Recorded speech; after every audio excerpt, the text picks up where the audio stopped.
Halo sahabat nonton, gimana kabar kamu? Semoga kalian sehat selalu ya. Kali ini teman nonton kamu mau bawain cerita dari drama yang berjudul Salon The Holmes. Yuk daripada kelamaan kita mulai aja ceritanya. Drama dimulai dari keluarga Gong Miri yang akhirnya pindah ke sebuah apartemen di kota. Dan berita yang lebih baik lagi adalah apartemen itu udah milik mereka, alias mereka udah kagak perlu sewa lagi. Setelah Miri dan suaminya Sungho sudah selesai merapikan apartemen baru mereka, tiba-tiba ibu dan ketiga saudara perempuan Sungho datang berkunjung. Tentu saja, Miri sangat sebal dengan kedatangan mereka. Ya gimana enggak, itu besan kerjanya suka ngomongin Miri dan sangat memuja Sungho. Seolah-olah Miri itu beruntung banget dapetin Sungho. Duh, ampun, keluarga begini enaknya diapain ya? Heran banget deh. Karena enak banget dengan kelakuan dan perkataan ibu mertua serta ipar-ipar sabrengnya, Miri akhirnya melarikan diri ke supermarket dengan alasan dia mau beli buah buat mereka. Setelah beberapa lama muter-muter di supermarket itu, tiba-tiba seorang wanita bernama Ibu Choi mendatangi supermarket tersebut sembari menodongkan sebuah senapan. Ibu Choi bahkan menembakkan peluru ke langit-langit supermarket, sembari mengancam semua orang, dan mengatakan kalau hanya para wanita aja yang boleh ada di dalam supermarket itu, dan menyuruh seluruh pria untuk keluar. Langsunglah suasana di supermarket itu jadi mencekam. Semua pria berlarian keluar sedangkan para wanita berteriak-teriak di dalam supermarket. Ibu Choi menyuruh salah satu pekerja supermarket untuk mengunci supermarket itu, lalu menyuruh seluruh wanita berkumpul sembari berlutut. Sembari tetap menodongkan senjatanya, Ibu Choi berkata kalau salah satu dari para wanita itu mengakui kesalahannya, Ibu Choi akan mengampuni semua orang di sana. Tapi jika tidak, Ibu Choi berjanji akan menghabisi semua orang di dalam supermarket tersebut. Melihat aksi Ibu Choi, Miri langsung menyadari kalau Ibu Choi ini ada masalah asmara. Pada saat yang sama, Ibu Choi kembali berteriak. Dia menyuruh wanita yang tidur dengan Kim Dong Suk untuk mengaku sekarang juga. Di saat itulah, Pak Kim Dong Suk keluar. Pak Kim adalah suami dari Ibu Choi. Pak Kim juga adalah manajer di supermarket tersebut. Pak Kim mengklaim kalau istrinya mengalami delusi karena dikuasai cemburu. Mendengar itu, Ibu Choi menodongkan senjatanya ke arah Pak Kim, mengatakan kalau Pak Kim telah berselingkuh di belakangnya. Tapi Pak Kim bersikeras mengatakan kalau dirinya nggak berselingkuh. Namun Ibu Choi mengaku telah melihat Pak Kim berselingkuh dengan mata kepalanya sendiri. Mengatakan kalau Pak Kim ke supermarket setelah dari motel bersama dengan selingkuhannya. Mendengar pernyataan Ibu Choi, seluruh wanita di sana langsung merasa kesal. Tapi Pak Kim terus menyangkal. Ya iyalah, maling mana mau ngaku maling sih? Karena mangkal suaminya nggak mau ngaku, Ibu Choi akhirnya bersiap untuk menghabisi suaminya itu. Kyung Jae yang melihat situasi makin memburuk langsung turun tangan. Dia mengambil kaki sapi dan melemparkannya ke Pak Kim. Sampai Pak Kim jatuh, dan tembakan Ibu Choi pun tidak mengenai Pak Kim. Di luar supermarket, para polisi diberitahu tentang kejadian di dalam supermarket itu dan langsung pergi ke TKP. Kembali ke dalam supermarket, Ibu Choi lalu menodongkan pistolnya kepada para wanita dan bertanya siapa yang menghalanginya menghabisi Pak Kim. Kyung Jae pun mengakui kalau itu adalah perbuatannya dan menyuruh Ibu Choi untuk mencari bukti validnya dulu, baru bertindak begini. Setelah Kyung Jae mengatakan itu, Ji Hyun meminta Kyung Jae melakukan sesuatu, karena ternyata Kyung Jae adalah mantan polisi. Miri yang melihat situasi ini langsung mencoba mencari solusi. Dia menawarkan diri untuk membantu Ibu Choi mencari selingkuhan suaminya. Sementara itu di apartemen, ibu mertua dan saudara ipar Miri mulai mengoceh dan ngomongin Miri, karena Miri belum pulang juga. Padahal udah lama Miri pergi ke supermarket. Ini keluarga kurang ajar banget dah, sumpah. Udah datang tak diundang, sono pada pulang dah. Sedangkan polisi akhirnya sampai di depan supermarket itu dan mulai mencari strategi untuk menyelesaikan situasi mencekam ini. Kembali ke supermarket, Miri lalu bertanya ke Ibu Choi, apakah Ibu Choi melihat suami dan selingkuhannya masuk ke supermarket lewat pintu khusus pegawai? Ibu Choi membenarkan hal tersebut. Mendengar jawaban Ibu Choi, Miri menegaskan kalau selingkuhan Pak Kim adalah salah satu dari pegawai di supermarket tersebut. Langsunglah si Ibu Choi yang kalut menyuruh seluruh pegawai supermarket berdiri di depannya dan menodongkan senjatanya kepada mereka. Tapi dari keempat pegawai itu tidak ada yang mengaku telah berselingkuh dengan suami Ibu Choi. Pak Kim yang melihat istrinya itu langsung menghentikannya, mengatakan apakah Ibu Choi nggak mikirin putra mereka dengan bertindak begini. Makin murkalah si Ibu Choi mendengar celotehan suaminya itu. Jadi ternyata 5 hari yang lalu, Pak Kim mengajak putra mereka ke taman bermain, tapi malahan meninggalkan putranya itu dan pergi pacaran dengan selingkuhannya. Sang putra terus mencari ayahnya sampai kecelakaan. Wah, langsung mengamuklah semua wanita di ruangan itu. Lagian edan banget. Masa ninggalin anak sampai kecelakaan demi berselingkuh? Kan gendeng. Ji Hyun bahkan gak ragu-ragu maju untuk ngegebukin Pak Kim dengan daun bawang. Tapi Ibu Choi langsung melemparkan peluru sekali lagi, sambil menyuruh wanita selingkuhan Pak Kim mengaku sekarang juga. Karena situasi makin menggila, Miri kembali maju, mengklaim kalau dirinya mengetahui siapa selingkuhan Pak Kim, dan langsung menunjuk ke salah satu pegawai supermarket tersebut. Sedangkan di apartemen, ada pengumuman yang memberitahu setiap warga kalau terjadi penyanderaan di supermarket. Hal ini tentu membuat seluruh keluarga Miri menjadi panik, dan seluruh warga apartemen pun berbondong-bondong pergi ke supermarket. Begitu juga dengan Sung Ho, putrinya, ibu dan ketiga saudarinya. Kembali ke supermarket, Miri menunjuk salah satu pegawai supermarket bernama An Se-hee. Tapi Se-hee terus menyangkal, mengklaim kalau bukan dirinya yang telah berselingkuh dengan Pak Kim. Karena itulah Miri meminta ponsel Pak Kim dan Se-hee.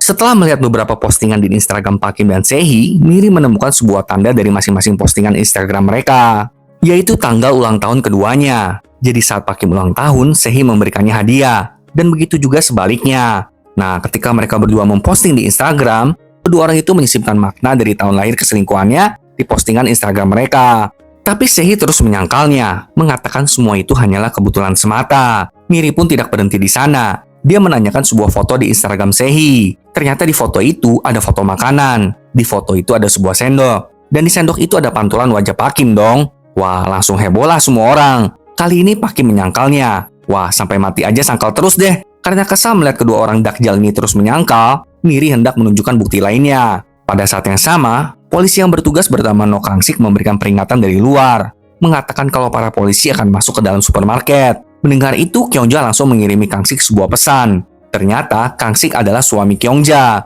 Kyung-ja mengatakan kalau jangan sekarang masuk ke supermarketnya. Nanti aja. Kyung-ja bahkan mendorong kulkas besar ke depan pintu masuk supermarket untuk mengulur waktu. Nah, sekarang kembali ke laptop. Miri lalu membongkar kalau aroma sampo Se-hee dan Pak Kim itu sama, yang menandakan mereka benar pergi ke motel yang sama. Park So-hee yang biasa mengantarkan pesanan juga mengatakan kalau dia tahu aroma itu berasal dari motel di lingkungan mereka. Tapi sampai detik ini pun si ular beludak tetap mengekeh kalau dia bukanlah selingkuhan Pak Kim. Miri tidak tahan dengan semua ini, jadi dia mengungkapkan bukti terakhir. Itu adalah sebuah aplikasi jual beli. Ternyata Pak Kim dan Se-hee berkomunikasi di aplikasi jual beli dong. Aduh, orang selingkuh banyak akalnya ya. Ibaratnya chattingnya di toko oren gitu loh. Miri bisa mengetahui hal ini karena saat dia sedang berbelanja tadi, Miri mendengar bunyi notifikasi yang sama dari Pak Kim dan Se-hee. Toko oren juga punya bunyi notifikasi yang khas kan ya. Nah, ini macam begitulah. Gila, nggak kepikiran loh. Nah, sekarang kan udah kebongkar ya, jadi Se-hee dan Pak Kim ya udah nggak bisa mengelak lagi. Langsunglah mereka berdua memohon ampun kepada Ibu Choi. Berani selingkuh tapi takut mati juga ini orang dua ya. Ibu Choi lalu menodongkan senjatanya ke arah Pak Kim. Pak Kim pun berlari, dan Kyung-ja menghantamnya dengan keranjang belanjaan, lalu menghajar Pak Kim sampai pingsan. Pada saat yang sama, para polisi memasuki supermarket tersebut dan menangkap Ibu Choi. Sebelum Ibu Choi dibawa pergi, Ji-hyun dan So-hee mendatangi Ibu Choi dan memperlihatkan ponsel milik Pak Kim.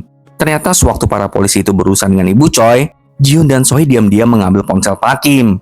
Lalu dengan kekuatan wanita, mereka berhasil mentransfer seluruh uang Pak Kim ke rekening Ibu Choi. Sekarang, rekening Pak Kim kosong melompong. Puas banget dah ngeliatnya ya. Setelah kejadian gila ini, Miri pun bertemu kembali dengan seluruh keluarganya. Mereka makan buah dan menonton TV bersama-sama. Kemudian Miri keluar apartemen untuk menghirup udara segar. Dia segera bertemu dengan Ji-hyun dan Kyung-ja yang sedang minum-minum dan mengobrol bersama. Mereka pun mengajak Miri untuk bergabung bersama mereka. Setelah berbincang bersama, Kyung-ja mengusulkan agar mereka membentuk sebuah tim.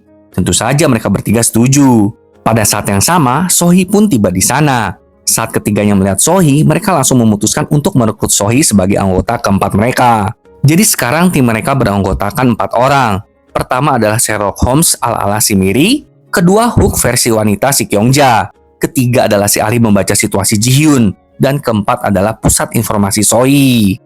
Kita lalu melihat kilas balik ke tahun 2005 di mana Kyung-ja masih menjadi polisi. Suatu hari, Kyung-ja dan timnya termasuk Kang-sik bertugas untuk menangkap geng di sebuah klub malam. Ketika itu, Kang-sik dan Kyung-ja masih berpacaran. Saat sedang melakukan tugasnya, ketua geng yang mereka kejar hendak melukai Kyung-ja, sehingga Kang-sik melemparkan peluru kepada ketua geng itu. Hal ini mengakibatkan ketua geng kehilangan nyawanya. Melihat itu, Kyung-ja langsung berinisiatif untuk menanggung kesalahan Kang-sik. Sebenarnya Kang-sik nggak mau Kyung-ja melakukan hal ini, tapi Kyung-ja tetap melakukannya. Dan karena itulah Kyung-ja keluar dari kepolisian. Karena menembak ketua geng sampai kehilangan nyawanya dianggap sebagai pelanggaran fatal. Kembali ke masa sekarang, keempat wanita jagoan kita sedang berkumpul bersama. Miri menceritakan kalau ada mobil yang parkir seenak jidat di apartemen mereka. Mobil itu parkir di 2 tempat parkir. Mendengar itu, So-hee langsung nyeletuk. Oh, si BMW merah ya? Memang sumber informasi kita ini mantap ya. Sohee melanjutkan, itu mobil BMW merah baru pindah ke apartemen mereka 3 minggu lalu dan sangat terkenal dengan cara parkirnya yang buruk. Bahkan minggu lalu, si BMW merah main parkir di depan 3 mobil lainnya lalu direm tangan pula.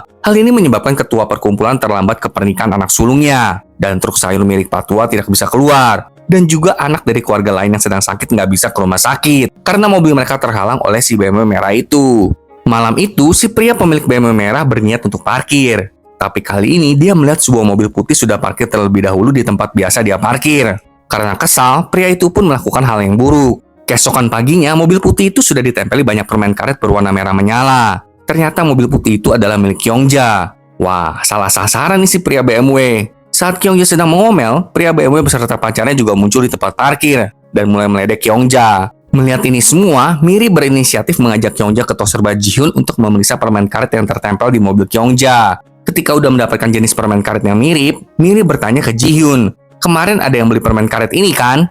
Apakah orang yang membelinya bertubuh besar, perut buncit dan bertato?" Jihyun langsung membenarkannya.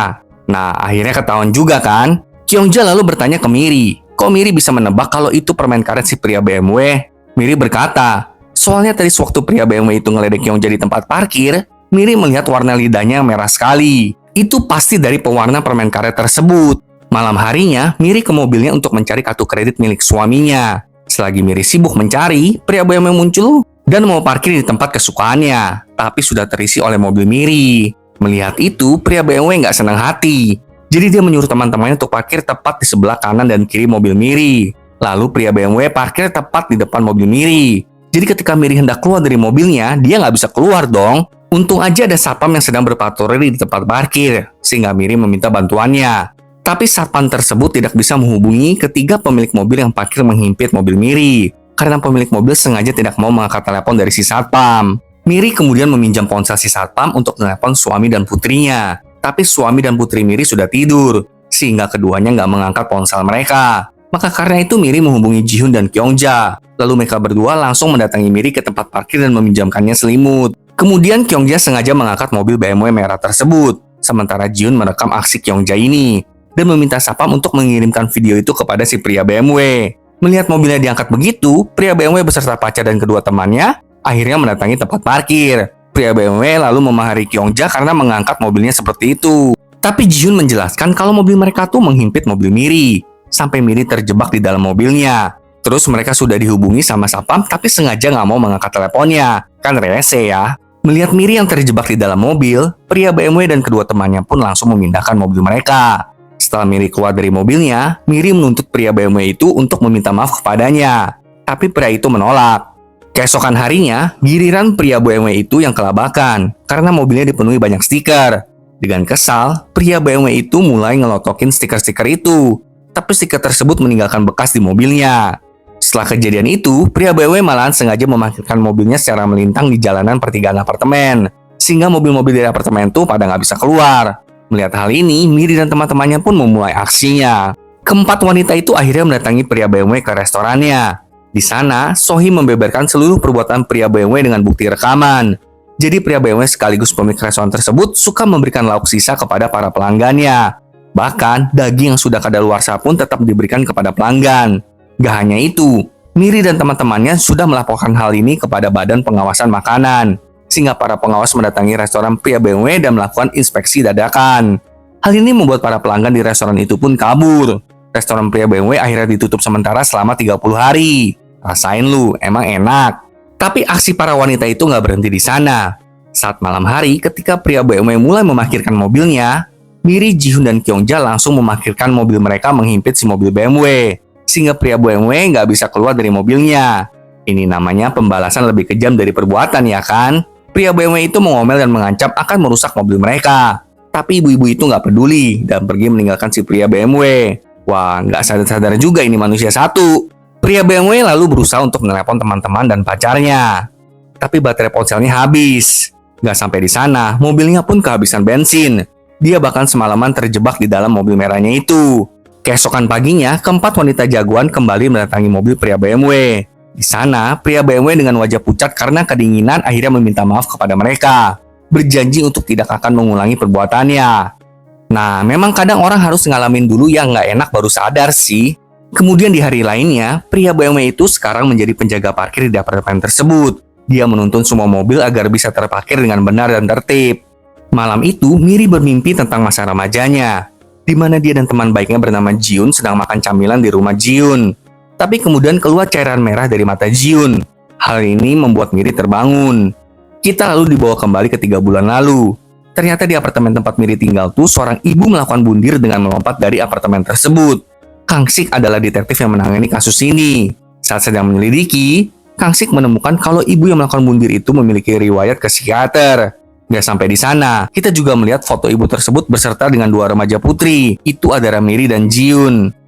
Suatu malam, Kyungja sedang menjemput Minyo, yang adalah putrinya dari tempat les. Tapi Minyo dan teman Minyo yang bernama Jong-un minta izin kepada Kyungja agar mereka boleh main sebentar aja. Secara anak muda ya kan? Awalnya Kyungja nggak mengizinkan karena udah malam. Tapi Jong-un mengatakan kalau hari ini adalah hari ulang tahunnya. Maka karena itu, Kyungja memperbolehkan Minyo dan Jong-un main bersama. Setelah para gadis itu pergi, Kyungja mendapatkan telepon dari suaminya, yang meminta Kyungja menjaga anak gadis mereka. Karena Kang Sik mendapatkan laporan kalau ada 2 kali kemunculan pria cabul di lokasi dekat apartemen mereka. Dan benar aja nih, saat Minyo dalam perjalanan pulang ke rumahnya, dia diikuti oleh seorang pria bertudung dan memakai pakaian serba hitam. Melihat seseorang mengikutinya, Minyo segera berlari. Tapi Minyo nggak sengaja menjatuhkan gantungan tasnya, dan pria itu mengambilnya. Keesokan harinya di sekolah, Hyunji yang adalah putri Miri melihat temannya bernama Minwoo dibully. Hyunji langsung membela Minwoo, karena Minwoo dan Hyunji itu tinggal di wilayah apartemen yang sama. Setelah pulang sekolah, Minwoo mengunjungi tos serba milik Jihyun dan hendak membeli rokok. Minwoo mengklaim kalau ayahnya yang menyuruhnya, tapi Jihyun tetap bersikeras tidak bisa menjual rokok kepada anak di bawah umur. Pada saat yang sama, anak-anak TK menyerbu tos serba Jihyun,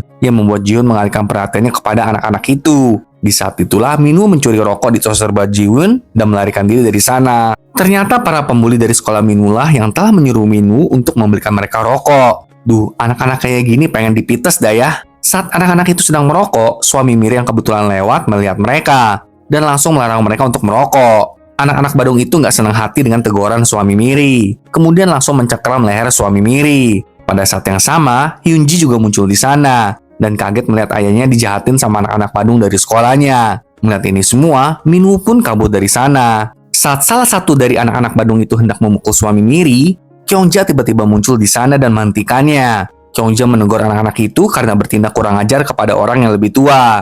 Dan terlebih lagi karena mereka merokok padahal mereka masih berada di bawah umur. Namun anak-anak Badung itu malahan mengejek Kyungja dan hendak mengajar Kyungja. Kyungja berkata kalau mereka nggak berhasil memukulnya, mereka semua harus segera ke kantor polisi. Tapi kalau mereka berhasil memukul Kyungja, Kyungja akan menagih mereka 1 bungkus rokok. Tentu saja lah ya, kita tahu apa hasilnya. Anak-anak Badung itu semuanya jatuh babak belur dan kabur lari terbirit-birit meninggalkan tempat tersebut. Setelah anak-anak Badung itu pergi, Hyunji melihat sebuah tas tergeletak di sana. Hyunji pun mengambil dan memeriksa isinya. Ternyata itu adalah tas milik Minwoo. Malam itu, Hyunji dan ayahnya kembali pulang ke rumah. Ayah Hyunji dengan tegas melarang Hyunji untuk berteman dengan Minwoo. Karena ayah Hyunji berpikir Minwoo juga Badung ikut-ikutan ngerokok sama anak-anak tadi. Tapi Hyunji menjelaskan keadaannya. Kalau Minwoo itu hanya dibully oleh anak-anak Badung itu, dan disuruh ini itu termasuk beliin mereka rokok. Miri yang mendengar itu meminta putrinya untuk melaporkan hal ini kepada pihak sekolah. Tapi Hyunji mengatakan pihak sekolah juga nggak akan berbuat apapun. Miri lalu berkata kalau begitu Hyunji harus membantu Minwoo. Hyunji menjawab kalau dia membantu Minwoo, Hyunji yang akan dibully pada akhirnya. Kemudian keempat wanita jagoan kembali berkumpul malam itu. Di sana, Jihyun menceritakan kalau tadi siang Minwoo mencuri rokok di tos serbanya. Tapi Miri menjelaskan kalau Minwoo itu dibully oleh teman-teman sekolahnya. Keesokan harinya di sekolah saat pelajaran, salah satu dari anak-anak Badung itu menyuruh Minwoo untuk mengambil video di bawah rok guru mereka dong. Karena takut, Minwoo pun melakukannya. Tapi anak Badung itu malah melaporkan kelakuan Minwoo. Hal ini tentu membuat sang guru memarahi dan menegur Minwoo. Bahkan berniat untuk memanggil ayah Minwoo ke sekolah.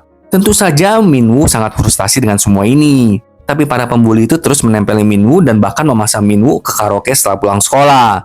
Saat kejadian ini terjadi, keempat wanita jagoan mulai mendokumentasikan untuk dijadikan sebagai bukti. Keempat wanita itu pun mengikuti Minwoo ke karaoke dan menyaksikan bagaimana Minwoo dibully oleh para anak Badung itu. Setelah Minwoo selesai dipermainkan oleh anak-anak Badung itu, Minwoo keluar dari tempat karaoke. Dia mencoba bundir dengan menabrakan diri ke sebuah truk. Tapi untung aja Miri menyelamatkannya. Dan truk itu pun sigap, jadi tidak ada yang terluka. Malam itu, para wanita jagoan berbicara dengan Minwoo, memintanya untuk tidak melakukan hal seperti tadi itu. Tapi Minwoo yang putus asa berkata kalau dia udah malas hidup. Apalagi ayahnya cuma mabuk tiap hari, dan bahkan gak pernah peduli kepada Minwoo. Sementara ibunya bahkan udah gak pernah menghubungi Minwoo lagi. Mendengar itu, para wanita jagoan meyakinkan Minwoo untuk menolongnya keluar dari situasi pemulihan yang Minwoo alami di sekolah. Namun Minwoo berkata kalau itu semua percuma. Minwoo sudah melapor kepada guru dan polisi. Tapi mereka tidak menanggapi laporan Minwoo dengan serius. Intinya Minwoo tuh merasa putus asa lah gitu. Dia udah mencoba untuk melawan, tapi nggak bisa juga. Jadi Minwoo meminta para wanita itu untuk nggak usah ikut campur. Setelah itu, Minwoo ditelepon oleh anak-anak Badung itu, yang menyuruh Minwoo untuk datang ke tempat mereka berada. Karena anak-anak Badung itu ternyata sedang menyandra Hyunji dong. Wah, salah orang dah. Main-main sama anak wanita jagoan. Minwoo akhirnya sampai di TKP. Dan para anak-anak Badung segera menghajar Minwoo. Pada saat yang sama, keempat wanita jagoan mendatangi tempat itu. Dan Miri langsung melempar seember air kepada salah satu dari anak-anak itu. Namun tiba-tiba segerombolan cecurut lainnya datang dan membawa senjata. Mereka adalah senior dari anak-anak Badung itu. Langsunglah perkelahian antara anak-anak Badung dengan mama pun dimulai. Setelah semua anak-anak itu berhasil dikalahkan, para senior meninggalkan anak-anak Badung itu. Para wanita jagoan lalu menghukum para anak-anak Badung. Anak-anak Badung bingung dengan tindakan para wanita itu. Padahal ayah Minwoo aja kan nggak peduli. Kenapa para wanita itu peduli? Miri lalu maju dan mengatakan kalau dirinya adalah ibu Minwoo. Diikuti dengan Kyungja. Jihyun juga mengatakan hal yang sama. Begitu juga dengan Sohee. Wah, merinding sih ini. Keren emang emak-emak ini ya. Sohee juga menegaskan kalau dia sudah merekam semua tindak kejahatan yang dilakukan oleh anak-anak tersebut. Dan siap melaporkan tindakan mereka jika anak-anak itu tidak berubah. Keesokan harinya, Miri mendatangi guru wanita yang kemarin itu dikerjain. Dan Miri menjelaskan situasinya, bagaimana Minwoo selama ini dibully dan sebagainya. Karena hal ini, komite kekerasan sekolah pun diadakan, dan hasilnya sangat memuaskan. Para siswa yang telah melakukan pembulian akan dikeluarkan dari sekolah itu secara paksa. Hal ini tentu sangat melegakan bagi Minwoo dan Hyunji. Kita lalu melihat sekarang Kyungja memperkerjakan anak-anak Badung itu untuk memungutin pungutung rokok di sekitaran tempat mereka. Rasain lu, seneng banget dah rasanya ngeliat anak-anak itu dihukum. Gak hanya itu, keempat wanita itu juga membantu ayah Minwoo merapikan rumahnya. Dan kabar baiknya, ayah Minwoo sekarang sudah gak jadi pemabuk lagi. Dia bahkan akan bekerja kembali minggu depan. Semuanya sangat senang mendengar kabar baik ini. Suatu malam, Miri ditelepon oleh iparnya, yang memberitahu Miri kalau rumah yang Miri tinggalin itu tuh tadinya adalah rumah seorang ibu yang tinggal sendirian lalu bundir. Miri sangat terkejut mendengar berita itu. Tapi dia pura-pura tenang lalu berbohong dengan mengatakan kalau dia udah tahu kok tentang hal ini. Setelah menutup telepon, Miri sangat ketakutan dengan kebenaran itu. Keesokan harinya, Miri mendatangi Jihyun dan Kyungja, menuntut mereka menceritakan kisah di balik tempat tinggal Miri yang sekarang. Jihyun menceritakan kalau ibu yang tinggal dulu di rumah Miri itu orang yang baik.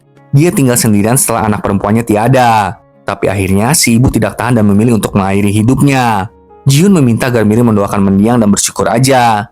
Miri yang mendengarkan kisah pilu itu menjadi sedih dan setuju dengan Jihyun. Daripada menyesali, lebih baik bersyukur akan semua yang terjadi. Malam harinya, suami Miri menyarankan agar mereka pindah rumah aja. Karena ibu mertua Miri khawatir dengan kejadian yang terjadi sebelumnya di rumah Miri itu. Aduh, resek banget dah keluarga besan ini ya. Emang gampang apa jual beli rumah? Sok ngatur tapi nggak bisa jadi donatur. Sementara itu, polisi berkumpul di sebuah tempat terbengkalai. Di TKP ditemukan seorang wanita yang sudah kehilangan nyawanya. Dan sepertinya wanita itu telah dihabisi.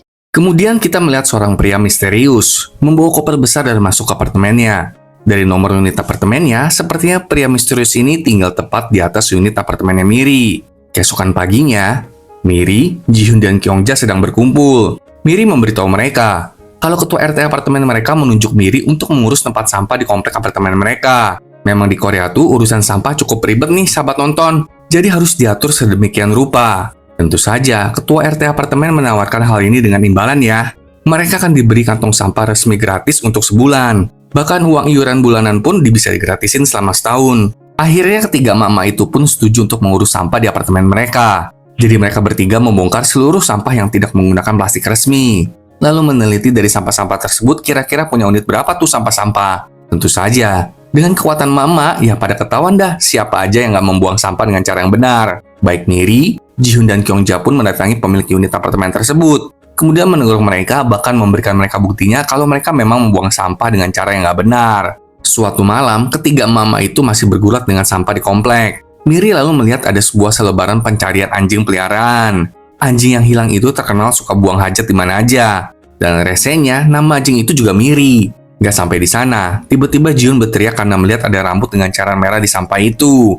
Saat Miri melihatnya dari dekat, dia berasumsi kalau dari warna rambut yang diwarnai, kemungkinan besar sampah itu milik seorang wanita. Setelah selesai dengan urusan persampahan, Kyungja dan keluarganya berkumpul. Minyo memberitahu Kyungja kalau beberapa hari yang lalu, Minyo pernah dikejar oleh pria sweater bertudung gitu. Kyungja berpendapat kalau pria itu pasti pria mesum yang sering muncul di blok 2. Yang kemarin itu dikasih tahu oleh Kang Sik juga. Kyungja pun jadi khawatir. Jadi dia memutuskan agar Minyo nggak usah les di malam hari dulu sementara waktu. Sementara itu Miri, dia sedang menyelidiki robekan kertas dari tempat sampah. Pada saat yang sama, Miri mendengar suara berisik dari unit atas apartemennya. Masalahnya, suara berisik itu nggak berhenti dan terus-menerus ada. Hal ini tentu membuat Miri sangat kesal. Secara udah malam loh, kayak ngapain sih tetangga atas ini?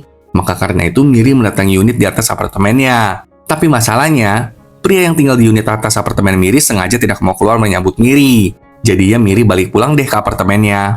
Keesokan harinya saat Miri mengantar Hyunji untuk pergi ke sekolah, Miri melihat seorang satpam yang sedang menyiram tanaman dan langsung mengkonfrontasinya. Satpam itu adalah satpam baru di kompleks apartemen mereka. Dan ternyata Miri pernah mengejar pria itu karena Miri menyangka pria itu adalah pria mesum blok 2. Tapi kepala satpam mengatakan kalau pria ini bukanlah orang mesum. Pria ini bahkan resmi terdaftar sebagai penghuni unit 1104 yang ada di atas unit apartemen Miri. Mendengar itu, Miri tambah panas dong. Secara tadi malam pria itu membuat suara berisik kan? Tapi pria itu tetap ngekeh kalau dia tidak melakukan hal semacam itu. Entah itu mesum ataupun berisik. Pada saat yang sama, ketua blok mendatangi mereka dan mengatakan kalau dirinya menjamin pria itu. Mengklaim kalau pria itu adalah pemuda yang baik dan tulus. Setelah mengatakan itu, ketua blok pun pergi. Tapi Miri tetap nggak puas. Dia bersikeras menuduh pria itu adalah pria mesum yang selama ini berkeliaran di lingkungan mereka. Pria itu sekali lagi menegaskan kalau saat itu dia hanya ingin buang air kecil dan nggak sempat ke toilet. Maka karena itu dia buang air kecil di dekat taman. Nah, Miri mengejarnya dan mengira pria itu adalah si pria mesum karena melihat kejadian tersebut. Meskipun begitu, Miri masih tetap nggak percaya pada pemuda itu. Jadi Miri berencana untuk mengajukan keberatannya secara resmi di rapat perwakilan warga berikutnya. Setelah itu Miri dan Kyungja mendatangi sebuah minimarket. Di sana, Miri dan Kyungja membawa sampah, sembari memberikan bukti kalau ada sampah dari minimarket ini yang dibuang di tempat pembuangan apartemen mereka. Ketika melihat bukti-bukti itu, si pemilik minimarket langsung mengaku kalau memang itu adalah sampah dari minimarketnya. Dia pun meminta maaf kepada Miri dan Kyungja. Namun sebelum meninggalkan minimarket itu, Miri melihat tangan pemilik minimarket terluka. Lalu Miri bertanya, kemarin Miri menemukan ada potongan rambut dan cairan merah di dalam sampah tersebut. Kira-kira si pemilik minimarket tahu nggak? Namun orang itu hanya menanggapi pertanyaan Miri dengan seadanya. Hal ini tentu membuat Miri curiga kepadanya. Setelah Miri dan Kyungja pergi, si pemilik minimarket membuka kembali sampah yang tadi dibawa oleh Miri dan Kyungja. Dia mencari rambut tersebut. Lalu terungkaplah kalau memang dialah yang telah memotong rambut seorang wanita. Wanita itu bernama Hyejung. Malam itu, si pemilik minimarket kembali ke apartemennya. Ternyata Hyejung masih hidup. Hanya aja, dia dikurung di salah satu kamar di dalam apartemen si pemilik minimarket. Hyejung memohon agar dilepaskan, karena dia ingin menemui adiknya. Tapi pemilik minimarket mengatakan kalau adik Hyejung baik-baik aja. Lalu menceritakan kalau tadi siang adiknya Hyejung mendatangi minimarket. Dan pemilik minimarket bahkan memberikan adik Hyejung uang saku. Keesokan harinya, Miri memberitahu Kyungja, Jihun dan Sohee kalau pemilik rambut dari kantong sampah sepertinya telah menghilang. Ternyata kemarin setelah adik Hyejung keluar dari minimarket, Miri menghampirinya karena Miri curiga dengan pemilik minimarket. Apalagi Miri melihat warna rambut adik Hyejung tuh mirip dengan warna rambut yang Miri temukan di kantong sampah. Adik Hyejung kemudian mengatakan kalau udah beberapa hari kakaknya nggak bisa dihubungi. Ternyata Hyejung tuh bekerja juga sebagai kasir di minimarket itu. Tapi pemilik minimarket hanya mengatakan kalau Hyejung stres dengan pelanggan dan ingin jalan-jalan beberapa hari ke depan. Namun adik Hyejung bersikeras kalau kakaknya nggak mungkin begitu. Apalagi sekarang, Hyejung sedang bersiap untuk ujian sertifikasi kecantikan. Miri menganggap kalau bisa aja ini adalah tindak kejahatan. Sohee bahkan menegaskan, memang ini aneh sekali, karena Sohee pernah ke minimarket itu sebelumnya. Dia bahkan bertemu dengan Hyejung. Ketika itu, Hyejung menawari Sohee jadi modelnya untuk ujian sertifikasi kecantikan yang akan Hyejung ikuti. Sohee juga mengatakan kalau dia sering mengantarkan makanan pesan antar ke unit pemilik apartemen itu.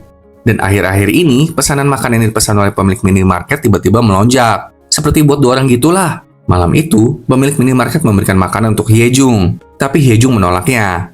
Dia ingin dibebaskan. Tapi pemilik minimarket ingin agar Hyejung tetap tinggal di sisinya. Dia takut Hyejung berpaling kepada pria lain. Lagian siapa sih yang mau sama pria macam psikopat begini? Kayak tinggal sama bom waktu aja. Hyejung dengan menangis mengatakan kalau dia nggak pernah menyukai pemilik minimarket. Hyejung hanya merasa sungkan.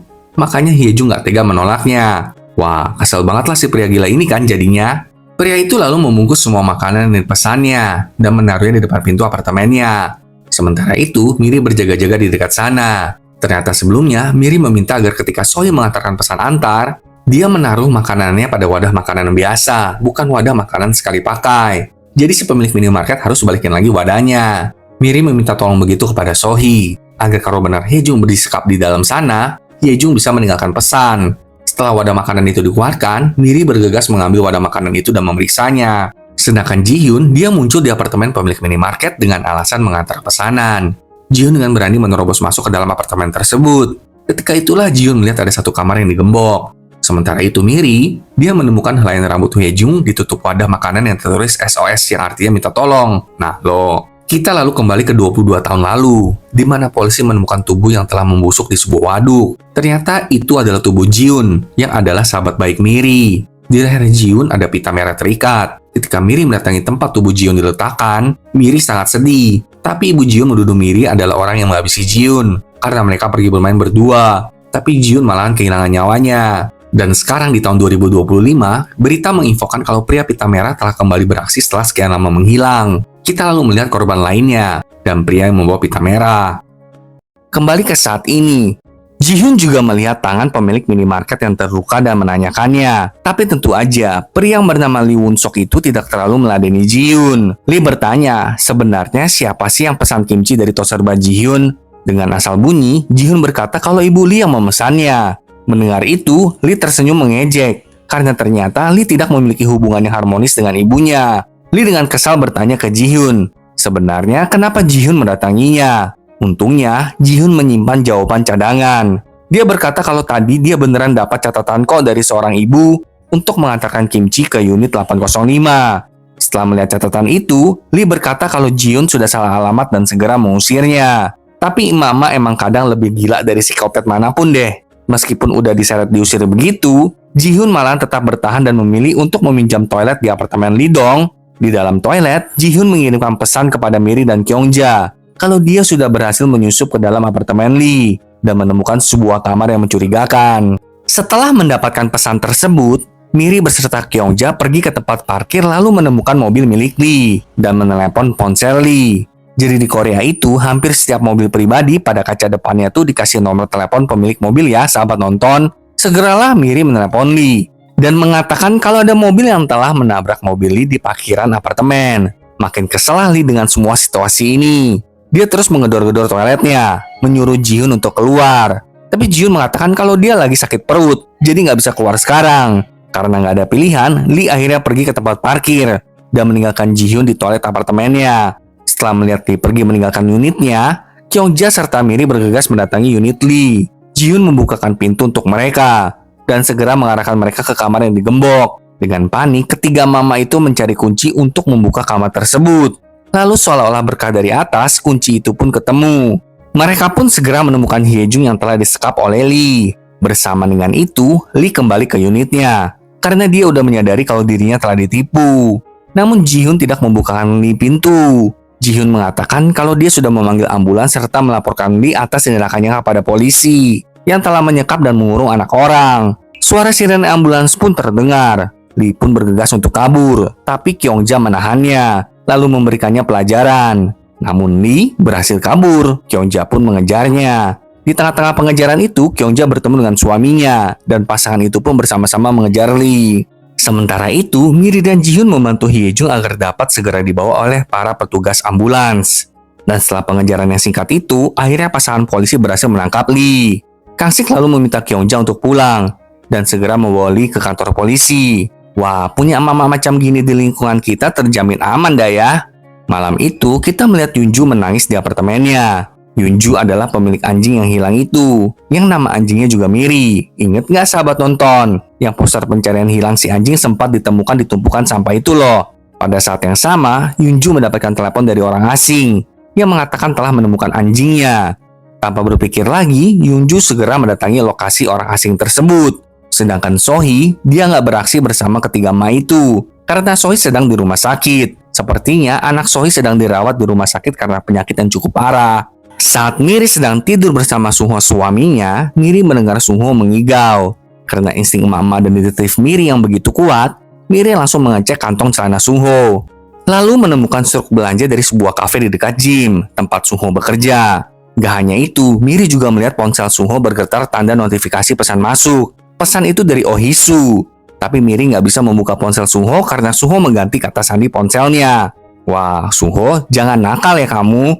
Keesokan harinya, Miri langsung deh jadi detektif gadungan. Dengan membuntuti aktivitas suaminya itu. Dari tempat gym sampai ke kafe di dekat tempat gym itu. Tapi perhatian Miri teralihkan. Karena Miri mendapatkan telepon dari Jang Song-hee yang adalah teman SMA Miri dulu. Jang memberitahu Miri kalau salah satu guru SMA mereka telah meninggal dunia. Karena itulah Miri bergegas ke rumah duka untuk melayat. Di sana, Miri bertemu dengan teman SMA-nya yang lain bernama Soran. Tapi reaksi Soran tuh nggak enakin banget. Kayak nggak suka gitu ngeliat Miri. Soran juga memberitahu Miri kalau ibu Jiun sudah meninggal karena bundir. Sebelum pergi, Soran mengatakan kalau dirinya tidak bisa memaafkan Miri. Nah lo, ada apa sih ini? Malam harinya, kita melihat seorang pria berpakaian serba hitam telah menculik Yunju. Dia meletakkan Yunju yang sudah tak tersadarkan diri di sebuah bak mandi.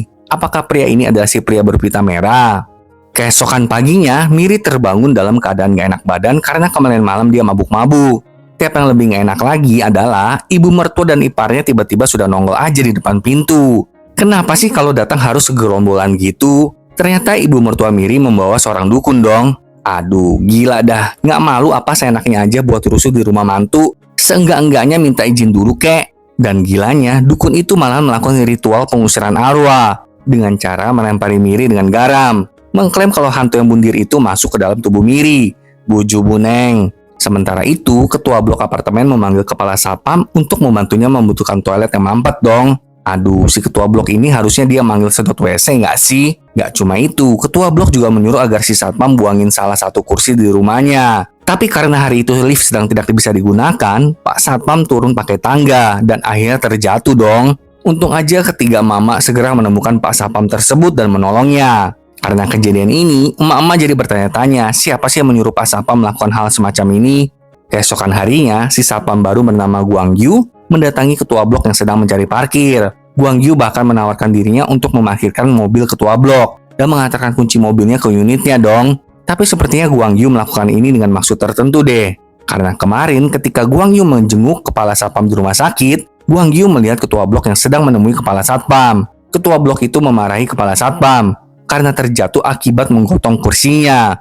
Untuk menutupi rasa bersalahnya, ketua blok memberikan uang kepada kepala satpam. Ketua blok juga menyuruh kepala satpam untuk gak menceritakan tentang kursi itu kepada orang-orang di apartemen. Bahkan ketua blok berinisiatif untuk ngomong ke orang-orang kalau kepala satpam sendiri yang ingin membantu ketua blok membuang kursi itu. Setelah ketua blok itu pergi, Guang Yu menjenguk kepala satpam. Dari pembicaraan keduanya, kepala satpam sepertinya dulu pernah menjadi guru Guang Yu dan juga pernah membantu Guang Yu. Sehingga Guang Yu berjanji untuk membalas kebaikan kepala satpam. Kemudian kita dibawa ke beberapa hari selanjutnya, di mana Miri, Kyungja, dan Jihyun sedang bersauna bersama. Kali ini ketiga mama itu lagi ngegosipin satpam baru alias Guang Yu. Kabarnya, Guang Yu menyewa apartemen di atas unit Miri dalam jangka waktu pendek dengan harga yang mahal. Tentu hal ini makin membuat Miri curiga. Ya masa ada orang sewa apartemen mahal tapi kerja pada waktu jadi satpam. Namun Kyungja berpendapat lain.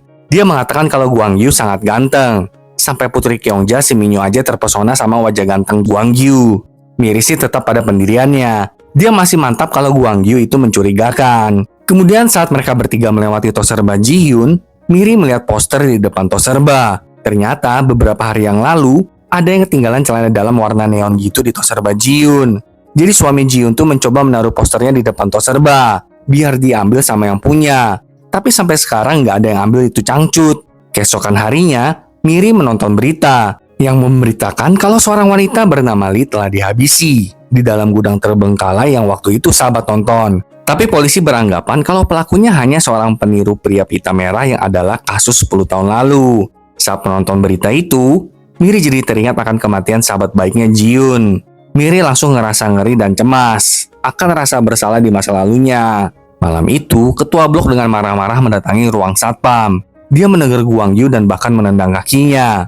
Itu karena tadi siang, ketua blok menyuruh Guang Yu untuk menaruh paket di depan pintu apartemennya. Tapi paket itu nggak ada. Padahal Guang Yu yakin banget sudah menaruh paket itu di depan apartemen ketua blok. Sekarang, ketua blok ngomel-ngomel, lalu menyuruh para satpam untuk mencari paketnya. Akhirnya, para satpam mau nggak mau mencari paket itu. Namun mereka nggak menemukannya. Jadi Guang Yu mengusulkan agar mereka melihat CCTV. Tapi salah satu satpam senior mengatakan, kalau kebanyakan CCTV di apartemen itu udah mati. Meskipun ada yang nyala, kualitasnya pun nggak bagus. Itu karena dana CCTV malah dipakai untuk mengecat ulang tembok apartemen. Namun Guang Yu tetap meminta agar mereka melaporkan hal ini ke manajemen apartemen. Malam itu, sewaktu Miri hendak pulang, dia melihat ada sampah-sampah yang dibuang sembarangan lagi. Karena kesal, Miri berniat mencari siapa sih orang yang membuang sampah ini. Jadi Miri melihat isi sampahnya. Tapi Miri terkejut karena melihat banyaknya celana dalam warna neon di dalam plastik sampah itu. Sedangkan saat Kyungja sudah memarkirkan mobilnya, dia mendengar suara seorang wanita berteriak. Jadi Kyungja mendatangi asal suara itu. Wanita itu telah didatangi oleh pria mesum. Kyungja pun langsung mengejar pria mesum itu. Tapi Kyungja malahan melihat sebuah celana dalam warna neon tergantung pada sebuah pohon. Keesokan harinya, Miri serta Kyungja mendatangi pos satpam untuk meminta akses melihat CCTV. Saat melihat rekaman CCTV itu, wajah dari orang menaruh plastik sampah sembarangan nggak kelihatan. Itu karena kualitas CCTV yang nggak bagus. Tapi Kyungja yakin kalau seorang wanita yang menaruh sampah tersebut. Setelah itu, keempat mama pun berkumpul untuk membahas cangcut neon tersebut. Mereka mengambil kesimpulan kalau celana dalam neon itu adalah milik tikus kecil. Tikus kecil adalah sebutan lain untuk si pria mesum. Dipanggil tikus kecil karena menurut kesaksian para wanita yang melihat Mona si pria mesum, Monasnya kecil. Namun yang jadi pertanyaan Kyungja adalah, pemilik cangcut memang pria, tapi kenapa yang membuang sampahnya wanita? Mendengar itu, Miri menebak kalau kemungkinan yang membuang sampah itu adalah ibu atau istri si tikus kecil. Keesokan harinya, Miri, Jihyun, Kyungja, dan bersama para warga lain mendatangi rapat apartemen, di mana awalnya mereka membahas tentang keluhan warga apartemen atas kinerja satpam, terutama karena masalah paket. Tapi Jihyun langsung mengatakan kalau nggak masuk akal. Masa satpam yang jumlahnya sedikit itu harus ngurusin paket warga sebanyak ini? Lagian, itu bukanlah tanggung jawab satpam. Nggak sampai di sana, Miri juga menegaskan kalau mereka harus memperbaiki CCTV di apartemen tersebut. Namun seluruh warga menolak hal itu. Mereka lebih memilih uangnya dipakai untuk mempercantik apartemen. Pada saat yang sama, lampu di ruangan itu tiba-tiba mati. Lalu Guang Yu muncul dengan menggunakan cangcut neon. Sontak para ibu-ibu di sana berteriak. Ternyata 3 jam sebelumnya, Miri mendatangi Guang Yu dan menyuruhnya menggunakan celana dalam neon tersebut di rapat. Kembali ke saat ini, Guang Yu menegaskan kepada ibu-ibu di rapat itu tentang kelakuan dan betapa bahayanya si pria mesum tersebut. Guang Yu meminta mereka semua untuk memperbaiki CCTV di apartemen, sehingga Guang Yu bisa menangkap si pria mesum. Intinya CCTV kan demi keamanan. Masa mereka lebih memilih keindahan apartemen daripada keamanan? Paket mereka yang hilang juga bisa ketemu kalau ada CCTV kan? Tapi ketua apartemen tetap ngekeh kalau CCTV nggak perlu. Secara udah ada satpam di apartemen. Karena tidak berhasil mencapai mufakat, Miri, Kyungja, Jihyun, dan Guang Yu akhirnya berkumpul lagi untuk menyusun strategi menangkap pria mesum. Melalui laporan warga tentang munculnya pria mesum, Miri mengambil kesimpulan kalau pria mesum hanya muncul sewaktu hujan dan di malam hari. Nah, kebetulan hari itu hujan, jadi mereka berencana untuk menangkap si pria mesum malam ini. Jihyun mulai menyamar seolah-olah menjadi wanita muda. Guang Yu juga menyamar berpakaian seperti wanita. Dan benar aja, pria mesum pun mendatangi Guang Yu dari belakang. Lalu pria mesum itu memamerkan celana dalam neon yang dipakainya. Langsunglah Guang Yu menangkap pria mesum itu, dibantu oleh ketiga mama tersebut. Akhirnya, pria mesum itu berhasil ditangkap. Terungkaplah kalau dia adalah ketua blok dong. Selamat Pak Ketua Blok, tingkah laku Anda memang nggak pernah benar. Langsunglah Ketua Blok dibawa ke kantor polisi. Ketua Blok membela dirinya sendiri dengan mengatakan kalau dia memang mengalami impulsive control disorder.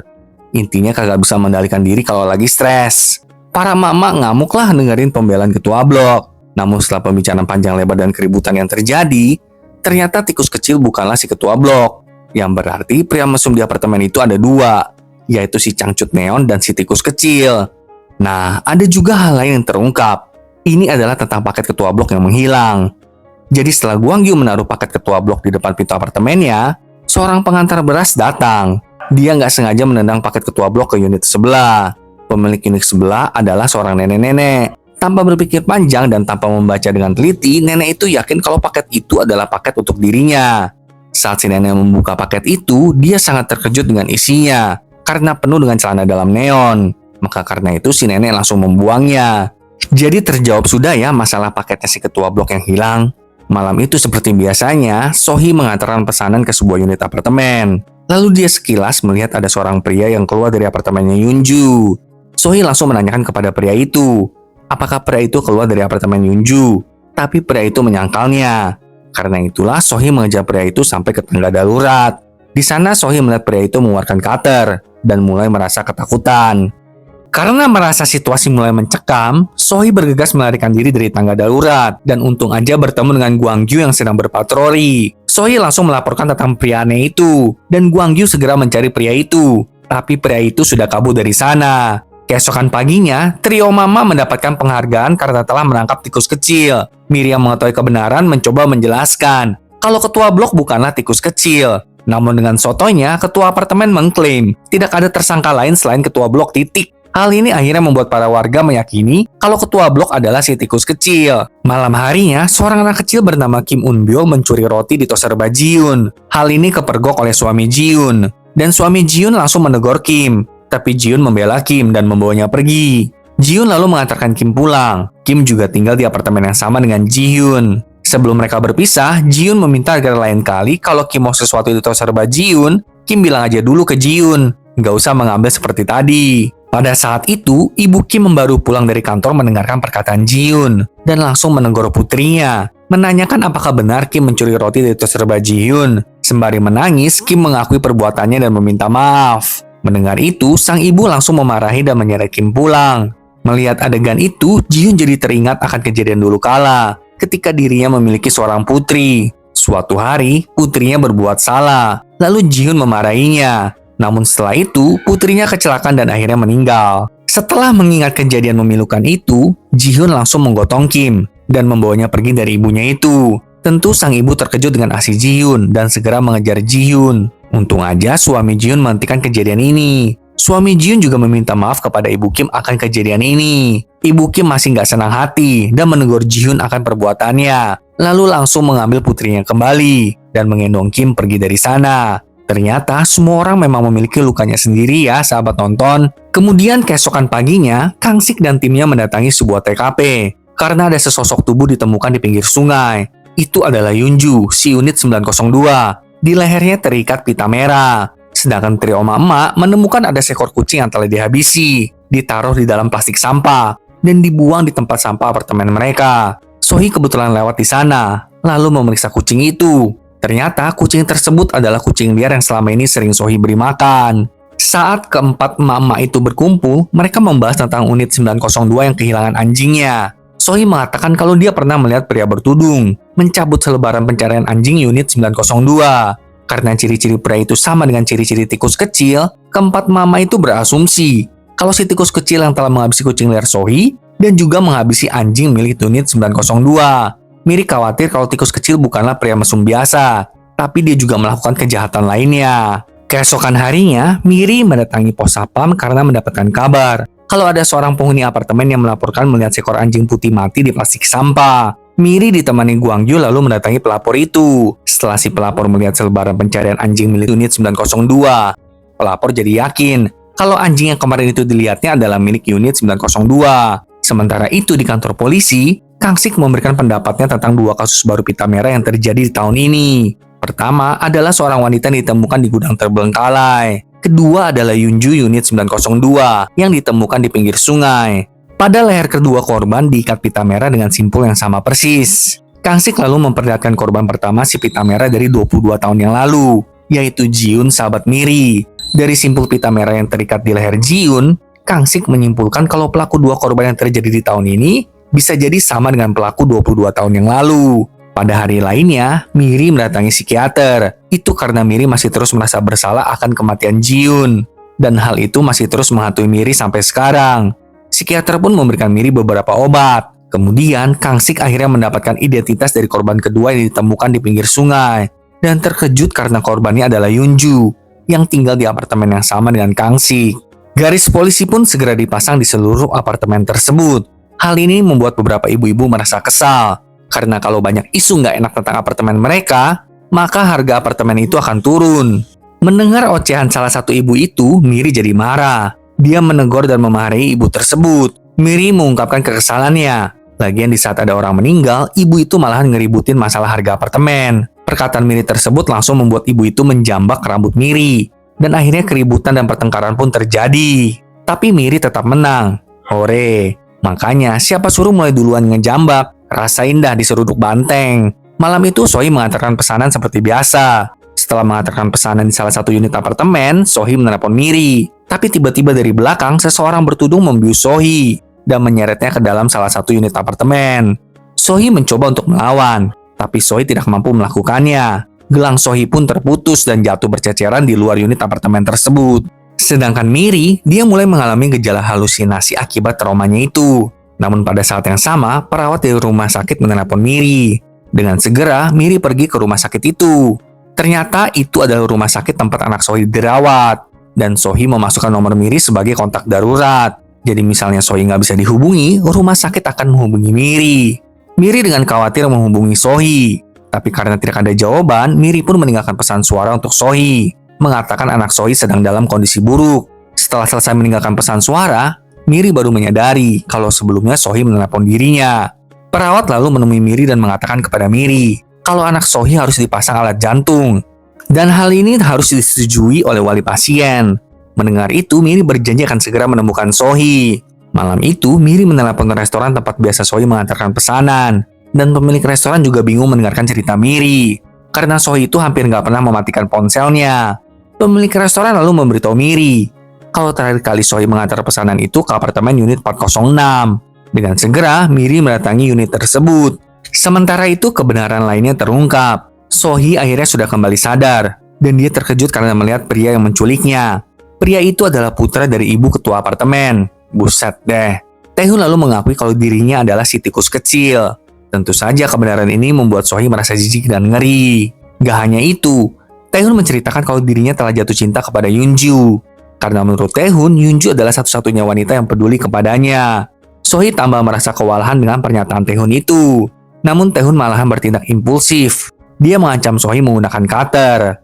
Sohee semakin ketakutan dan memohon agar Taehoon membebaskannya, mengatakan kalau Sohee masih memiliki anak yang sedang sakit.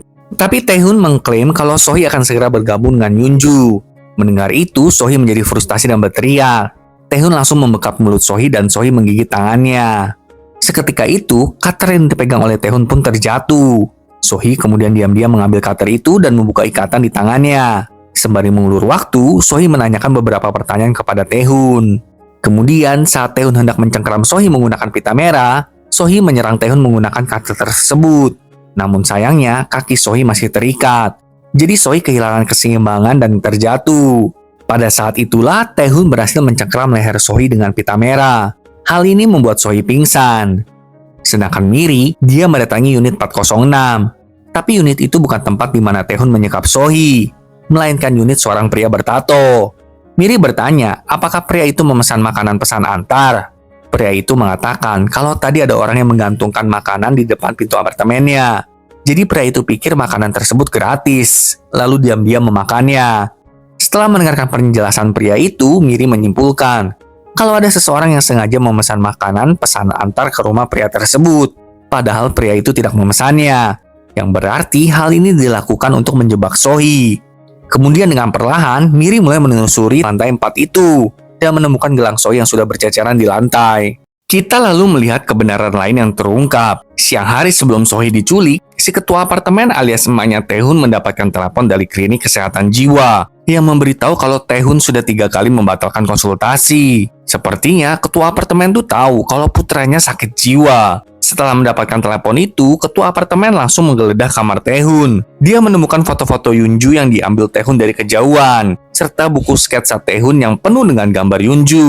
Malam itu, sebelum Sohee diculik, Taehoon pulang ke rumahnya. Dia menyadari kalau ibunya sudah menggeledah kamarnya. Ketua apartemen lalu masuk ke kamar Taehoon, menyuruh Taehoon untuk pergi ke luar negeri sementara waktu. Tapi Taehoon malahan merobek tiket pesawat tersebut. Melihat itu, ketua apartemen langsung marah dan memecahkan sebuah gelas. Taehoon pun ketakutan, dia menangis sembari berlutut. Ketua apartemen dengan perlahan bertanya, apakah Taehoon tahu sesuatu tentang penghuni 902? Taehoon yang ketakutan menyangkal dengan menjawab kalau dirinya nggak tahu apa-apa. Mendengar itu, ketua apartemen langsung mengelus pipi putranya, sembari membenarkan tindakan putranya itu. Keesokan paginya jam 8.30, trio mama langsung bergerak untuk menemukan Sohee. Mereka mulai menanyakan beberapa penghuni apartemen yang sekiranya dapat menjadi saksi kunci atas menghilangnya Sohee. Kemudian, Miri mengebel unit 405, di mana Sohee disekap, namun tidak ada jawaban. Pada saat yang sama, Miri ditelepon oleh Kyungja. Ia mengatakan kalau pelaku yang menghabisi unit 902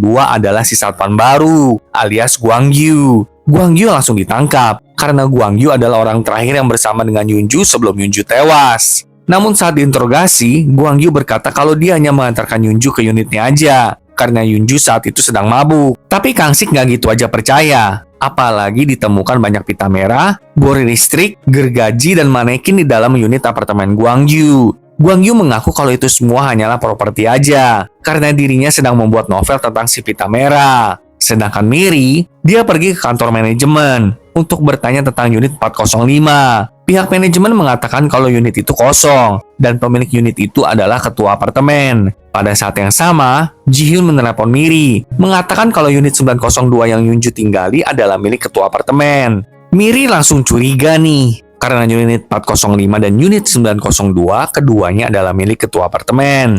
Ji-hyun juga menambahkan kalau tadi pagi-pagi sekali, polisi sempat mendatangi rumah ketua apartemen untuk menanyakan tentang keberadaan putranya. Tapi ketua apartemen malahan marah-marah. Setelah itu, Miri melihat ketua apartemen hendak membuang sampah. Tapi dia membuang sampah itu di gedung ke apartemen sebelah. Miri lalu mengikutinya dan mengambil plastik sampah tersebut. Sementara itu, Ji-hyun mendatangi unit 405 dan melihat meteran airnya berjalan. Padahal kata orang manajemen unit itu kan kosong. Di tempat lain, Miri membongkar sampah yang telah dibuang oleh ketua apartemen dan menemukan jaket bertudung yang dipakai oleh si tikus kecil. Miri juga menemukan robekan lukisan Yunju, serta barang-barang pribadi milik Yunju di dalam kantong plastik sampah tersebut. Miri langsung yakin banget kalau ketua apartemen telah menutupi perbuatan bejat putranya. Miri lalu menemukan selebaran promosi makanan pesan antar, tempat Sohee bekerja. Di balik selebaran itu, tertulis lengkap jadwal aktivitas Sohee. Setelah melihat bukti sebanyak itu, Miri langsung menelepon Ji-hyun dan Kyungja, memberitahu mereka kalau pelakunya adalah putra ketua apartemen, dan mengajak mereka berdua untuk mendatangi unit 405 sekarang juga. Tapi saat Miri hendak pergi, ketua apartemen memergokinya. Miri langsung mengonfrontasi ketua apartemen, menanyakan keberadaan putranya. Ketua apartemen menjawab kalau dia nggak tahu.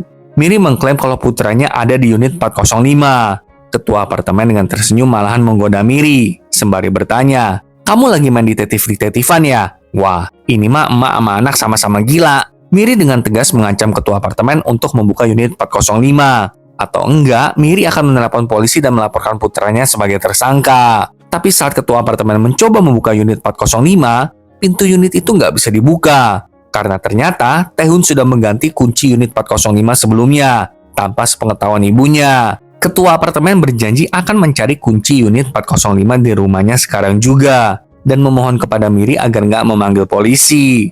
Saat ketua apartemen pergi ke rumahnya, Kyungja datang dengan membawa banyak peralatan. Akhirnya dengan peralatan yang Kyungja bawa, para emak-emak pun berhasil masuk ke dalam unit 405. Mereka segera menggeledah rumah itu. Saat Kyungja hendak membuka tirai, Taehoon yang sedang bersembunyi di balik tirai langsung menangkap Kyungja dan menodongkan cutter di leher Kyungja. Ji-hyun dengan ketakutan bertanya di mana Sohee. Taehoon dengan gilanya menyuruh para mama itu untuk menebak aja sendiri. Melihat ini semua, Miri mulai mengalihkan perhatian Taehoon dengan menanyakan tentang tikus kecil dan bagaimana Taehoon menghabisi Yunju. Taehoon dengan gilanya mengakui semua perbuatannya itu. Mendengar pengakuan Taehoon, Miri jadi kebawa emosi dan bertanya, "Apakah kamu beneran si pita merah? Kamu hanya peniru aja kan? Kamu tahu kan di mana si pita merah yang asli?" Melihat Miri yang tiba-tiba terbawa emosi, Kyungja langsung menenangkan keadaan dengan perlahan bertanya di mana Taehoon menyembunyikan Sohee. Tapi Taehoon menjawab kalau Sohee sudah meninggal. Mendengar itu, Miri nggak bisa lagi menahan emosinya dan langsung berteriak. Saat itulah Kyungja menginjak kaki Taehoon dan Ji-Hyun mengeluarkan semprotan ruangan, menyemprotkannya ke mata Taehoon.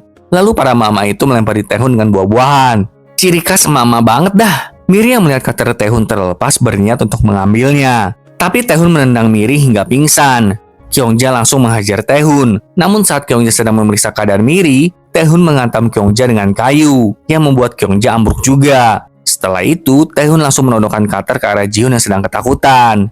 Di kantor polisi, Kang-sik mendapatkan laporan kalau ada penculikan di apartemen unit 405. Mereka pun segera pergi ke apartemen tersebut. Kembali ke unit 405, Taehoon menaruh Miri di bak mandi. Sementara itu, Kyungja dan Ji-Hyun diikat di ruangan lain. Taehoon berencana untuk menghabisi Kyungja serta Ji-Hyun, tapi Miri dari belakang menghajar kepala Taehoon dengan penutup toilet. Taehoon sempat oleng sebentar, lalu Kyungja menggunakan waktu ini untuk melepaskan diri dari ikatannya. Kemudian kembali menghajar Taehoon. Sementara Miri mencari Sohee di seluruh unit 405 tersebut. Akhirnya Miri menemukan Sohee tergeletak di dalam lemari di bawah wastafel dapur. Pertengkaran antara psikopat dan mama pun terjadi. Untung aja para mama berhasil memenangkan pertandingan dengan Kyungja memukul Taehoon menggunakan tabung pemadam kebakaran. Melihat Taehoon udah nggak sadarkan diri, Ji-Hyun langsung mengikat Taehoon. Sementara Miri berlari ke arah Sohee. Dan untung aja Sohee belum meninggal, sahabat nonton. Setelah kejadian brutal ini, ketiga mama pun diberikan pujian oleh para warga karena telah berhasil menangkap tikus kecil, sekaligus pelaku yang menghabisi Yunju. Ketika semua orang berkumpul, Miri tiba-tiba melihat psikiater yang bernama Park Do-jin juga ada di sana. Do-jin berkata kalau tadi dia mendengar sirene, lalu mengikuti sirene itu, dan sampailah dia di apartemen Miri. Do-jin kaget melihat Miri yang udah babak belur begitu, kemudian meminta Miri untuk segera ke UGD, memeriksakan keadaannya. Kita lalu dibawa ke 4 minggu lalu saat Taehoon berkonsultasi dengan psikiater. Ternyata Taehoon juga berkonsultasi dengan Do-jin. Taehoon menceritakan kalau dari kecil dia selalu merasa tidak bisa memuaskan keinginan ibunya yang sangat dominan. Dari sejak itulah Taehoon membenci semua wanita yang dominan. Kemudian suatu malam Taehoon mendapatkan sebuah kiriman yang isinya sebuah buku. Di dalam buku itu tertulis seluruh perbuatan si pita merah dengan sangat detail. Setelah membaca buku tersebut, jiwa psikopat Taehoon seolah-olah dibangkitkan. Maka karena itu dia memulai aksi pertamanya dengan menghabisi seorang wanita di gudang terbengkalai. Kembali ke masa sekarang, Miri dan Kyungja mendapatkan perawatan di rumah sakit. Miri lalu bercerita kepada Kyungja. Sewaktu kemarin itu Taehoon dibawa oleh polisi, Taehoon seperti melihat ke arah seseorang sembari tersenyum. Miri masih penasaran kepada siapa Taehoon melakukan hal tersebut. Sedangkan Sohee, dia sudah berada di kamar anaknya. Untung aja anak Sohee juga dalam keadaan stabil. Akhirnya reuni ibu anak pun bisa terjadi ya, sahabat nonton. Setelah itu, Ji-Hyun menghampiri Sohee sembari mengomel. Karena selama ini Sohee tidak pernah menceritakan tentang kesulitan hidupnya. Ji-Hyun langsung memeluk Sohee lalu memberikannya dukungan dan semangat. Kemudian keempat mama akhirnya berkumpul kembali. Sohee dengan terharu menyatakan rasa syukurnya karena teman-temannya itu berhasil menyelamatkan Sohee. Yang berarti mereka juga menyelamatkan anak Sohee. Beberapa hari setelah semua ini, Sung-ho suami Miri menggadaikan sertifikat rumahnya untuk menyewa sebuah kafe. Sung-ho lalu membayar uang DP untuk perjanjian sewa menyewa kafe itu. Pada saat yang sama, Miri masuk ke dalam kafe tersebut untuk menghentikan perbuatan Sung-ho. Miri segera mengkonfrontasi Sung-ho, bertanya apa yang sedang suaminya itu lakukan sekarang. Ternyata si Sung-ho udah beli kafe itu dong, mengklaim kalau bisnis di kafe tersebut sedang naik daun. Sung-ho meminta Miri untuk mempercayainya kali ini aja. Lalu tiba-tiba, wanita pemilik kafe sebelumnya memperkenalkan diri kepada Miri. Dia bernama Oh Hee-so. Dengan sopan, Hee-so membela Sung-ho, mengatakan kalau Sung-ho beneran berbakat jadi pemilik kafe. Mendengar nama itu, Miri jadi makin mangkel. Karena Miri tahu Hee-so adalah cinta pertama Sung-ho. Miri kemudian menyuruh Hee-so untuk membatalkan kontrak tersebut. Tapi Hee-so menolaknya dengan mengatakan kalau kontrak dibatalkan berarti Sung-ho harus merelakan uang DP sebesar 5 juta won. Setelah mengatakan hal tersebut, Hee-so pun pergi dari kafe itu. Makin mengamuklah Miri kepada Sung-ho. Miri merasa Sung-ho tuh nggak pernah menceritakan apapun kepadanya. Karena saking mangkelnya, Miri akhirnya minta cerai. Sebelum Miri pergi, Sung-ho memberikannya sebuah dokumen. Miri pikir dokumen itu adalah dokumen perceraian. Jadi dia pergi meninggalkan Sung-ho dengan marah. Namun saat Miri membuka isi dokumen itu, ternyata itu adalah laporan diagnosis Sung-ho yang tertulis kalau Sung-ho mengalami disfungsi ereksi akibat stres dan efek samping dari obat steroid yang Sung-ho konsumsi selama ini. Karena Sung-ho kan bekerja sebagai pelatih gym.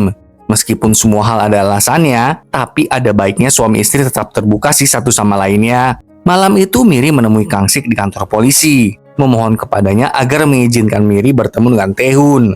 Tapi Kang-sik tidak mengizinkannya. Karena itulah Miri mengakui kalau dirinya adalah teman Ji-hoon, korban pertama dari kasus berantai pita merah 22 tahun yang lalu. Jadi 22 tahun yang lalu pada hari kejadian, Miri serta Ji-hoon melakukan uji nyali di sebuah rumah sakit terbengkalai. Namun saat keduanya terpisah, Miri tiba-tiba mendengar Ji-hoon berteriak. Miri segera berlari ke arah Ji-hoon, lalu menemukan Ji-hoon sedang disandra oleh si pria pita merah. Pelaku mengancam Miri, jika Miri mendekat, maka Ji-hoon akan kehilangan nyawanya. Kembali ke saat ini, ternyata pada hari kejadian itu, Miri yang ketakutan tuh pergi meninggalkan Ji-hoon. Makanya, sampai sekarang Miri terus merasa bersalah karena telah selamat seorang diri. Dia menyesal sudah meninggalkan Ji-hoon dan bahkan tidak berusaha menyelamatkannya. Tapi tepat di saat itu, Kang-sik diberitahu kalau Tae-hoon sudah meninggoy akibat bundir dong. Wah, penyelidikan belum kelar, tapi Tae-hoon malahan bundir dengan mencengkram lehernya sendiri di toilet menggunakan tali sepatunya. Setelah semua kejadian ini, Miri pun kembali ke rumah sakit. Ketiga temannya juga akhirnya mengetahui tentang Miri yang adalah teman dari korban pertama kasus berantai pita merah. Mereka pun mencoba memberikan support kepada Miri. Pada saat itu, Miri ditelepon oleh seorang tetangga di apartemennya. Ternyata tetangga itu adalah teman dari Ibu Ji-hoon. Dia mengetahui nomor Miri dari salah satu teman SMA Miri. Tetangga itu memberitahu Miri kalau rumah yang Miri tinggali tadinya adalah rumahnya Ibu Ji-hoon. Mengetahui kenyataan itu membuat Miri sangat kewalahan. Sementara itu, Kang-sik memeriksa toilet tempat Tae-hoon bundir. Sebelum bundir, Tae-hoon menuliskan sesuatu di dinding toilet yang tertulis, "Pemburu tidak diburu, dia hanya berburu." Keesokan harinya, Miri bersama tetangga yang kemarin meneleponnya mengunjungi kolumbarium Ibu Ji-hoon. Di sana, tetangga itu memberikan beberapa barang peninggalan milik Ibu Ji-hoon kepada Miri. Salah satunya ada sebuah buku harian, di mana Ibu Ji-hoon menulis kalau dirinya menyesal telah memperlakukan Miri dengan jahat dan menuliskan banyak hal layaknya buku harian. Tapi Miri melihat ada lembar yang dirobek dan ada jejak tulisan juga. Gak hanya itu, Miri menemukan ada sebuah kartu nama dari detektif swasta dan catatan yang tertulis alamat nama Miri. Jadi besoknya, Miri menemui detektif swasta tersebut, menanyakan tentang kenapa Ibu Ji-hoon meminta detektif itu untuk mencari alamat Miri. Namun detektif itu terkejut karena mengetahui kliennya mudah bundir, dan malahan mencurigai kematian Ibu Ji-hoon. Karena menurut catatannya, Ibu Ji-hoon mencari tahu tentang alamat Miri pada bulan Januari. Tapi masa pada bulan Februarinya Ibu Ji-hoon bundir? Kayak aneh aja gitu. Saat kembali ke apartemennya, Miri dikejutkan dengan tulisan merah di depan pintu apartemennya. Kyungja juga ada di sana. Dia memberitahu Miri kalau itu adalah ulah si ketua apartemen. Ketua apartemen gak terima putranya bundir. Dia sakit hati sama keempat ibu-ibu itu. Jadi dia menyemprotkan tulisan makian di depan pintu apartemen ibu-ibu tersebut. Kyungja lalu mengatakan, ketua apartemen mengaku ada yang memberitahunya kalau pelaku sebenarnya itu adalah Gwang Yu. Malam harinya, Miri menemui Gwang Yu. Mereka membahas tentang kasus pita merah dan sebagainya. Akhirnya, Gwang Yu mengajak Miri bekerja sama dengannya untuk menangkap si pita merah. Keesokan harinya, Miri memberitahu gengnya tentang buku harian milik Ibu Ji-hoon yang mencurigakan. Intinya, Miri berpikir kalau Ibu Ji-hoon itu nggak bundir, tapi dihabisi. Mendengar itu, Kyungja langsung tersinggung. Karena yang memimpin kasus Ibu Ji-hoon kan Kang-sik. Berarti secara halus, Miri mau mengklaim kalau Kang-sik kerjanya nggak bener gitu. Miri menjelaskan kalau bukan itu maksudnya. Tapi Kyungja menyudahi percakapan dan pergi meninggalkan mereka.